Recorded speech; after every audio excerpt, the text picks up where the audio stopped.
सभापति महोदय, मैं रक्षा मंत्रालय की मांगों का समर्थन करने के लिए खड़ा हुआ हूँ। वर्तमान घटनाओं से पता चलता है कि संसार का हर देश अपनी सुरक्षा के बारे में चिंतित है और उसके लिए हर प्रयत्न कर रहा है। इस दृष्टि से अन्य देशों की तरह हमारे देश में भी रक्षा मंत्रालय का महत्व है। मुझे इस बात की खुशी है कि जहां अन्य मंत्रालयों की उनके पिछले साल के कामों के बारे में काफ़ी आलोचना हुई है, वहां इस मंत्रालय की कम आलोचना हुई है। इससे पता चलता है कि इस मंत्रालय ने पिछले साल अच्छा काम किया है।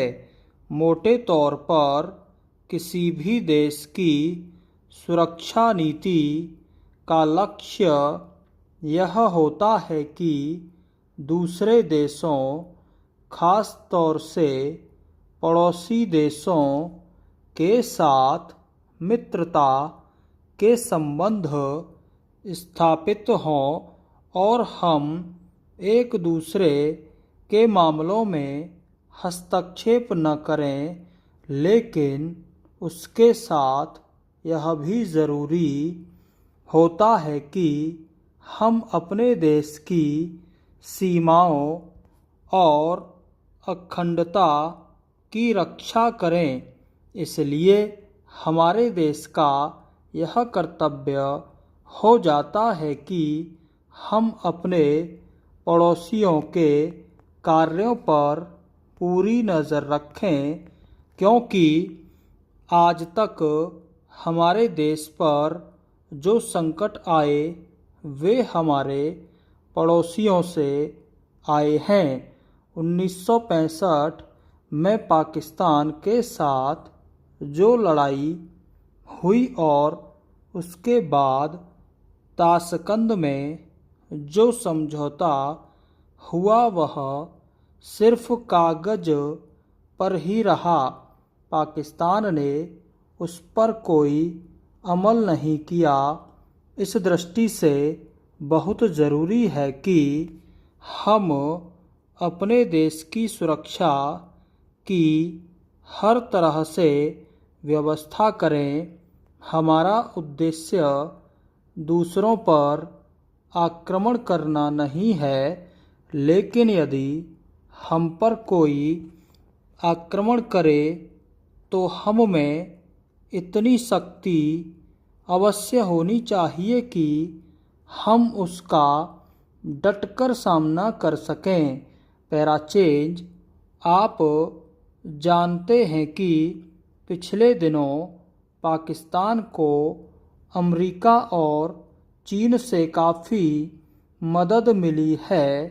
रक्षा मंत्रालय की रिपोर्ट में भी कहा गया है कि पिछले साल अमेरिका ने पाकिस्तान को करोड़ों रुपए की फौजी सहायता दी है।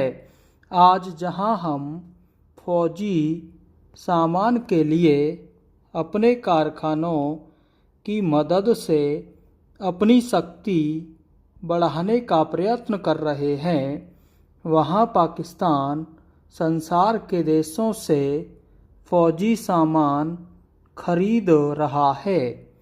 अपनी नीति के कारण वह सब देशों से लाभ उठा रहा है। मेरा सुझाव है कि हमको भी अपनी शक्ति बढ़ाने के लिए संसार के अन्य देशों से अधिक फौजी सामान खरीदना चाहिए। आज तिब्बत की सीमा पर चीन की 1.5 लाख फौज खड़ी है। सभापति महोदय, प्रतिदिन छोटी मोटी झड़पें होती रहती हैं। हमारी फौजें बड़े उत्साह से उनके मुकाबले में खड़ी हैं। उनके हौसले बहुत ऊंचे हैं, लेकिन हमारी सरकार का भी यह कर्तव्य है कि उनके हौसले को कभी गिरने न दे। उन्हें हर तरह की सुविधा प्रदान की जाए जिससे उनका आत्मविश्वास बढ़े। मैं मंत्री महोदय से अनुरोध करूंगा कि सरकार अपनी नीतियों के प्रचार का काम ठीक प्रकार से अपनी फौजों से करे, उनको अच्छे अच्छे हथियार दे।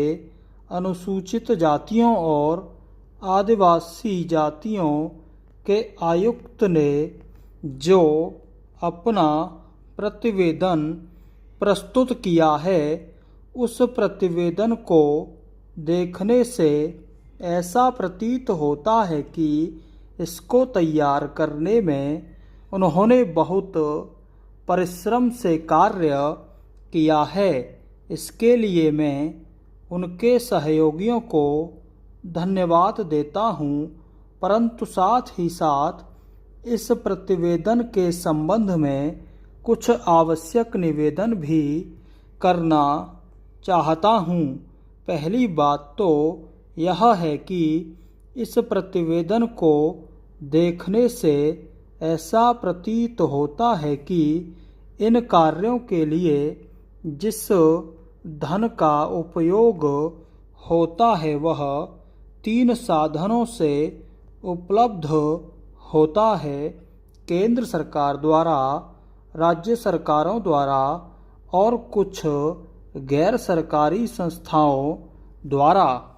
प्रतिवेदन के अनुसार जितना धन इन कार्यों पर व्यय करने के लिए दिया जाता है, उतना धन पूरी तरह से व्यय नहीं हो पाता।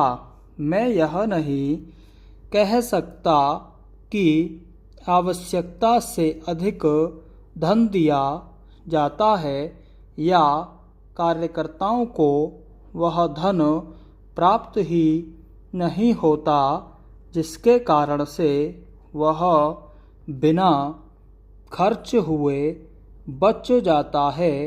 मैं तो यह चाहता हूँ कि जितना धन दिया जाता है उसका पूरा उपयोग हो और आयुक्त को यह न कहना पड़े कि इस कार्य के लिए जितने धन की आवश्यकता थी उतना धन नहीं मिल पाया और विवश होकर हमको उस कार्य को बीच में ही रोकना पड़ा। जहाँ तक राज्य सरकारों का संबंध है, बहुत सी राज्य सरकारें अभी तक इस कार्य में असावधानी से काम ले रही हैं और इस कार्य को उपेक्षा की दृष्टि से देखती हैं। आयुक्त ने इस बात की शिकायत की है कि बहुत सी राज्य सरकारें ने अनेक पत्र भेजने के बाद भी अभी तक अपनी रिपोर्ट नहीं भेजी है।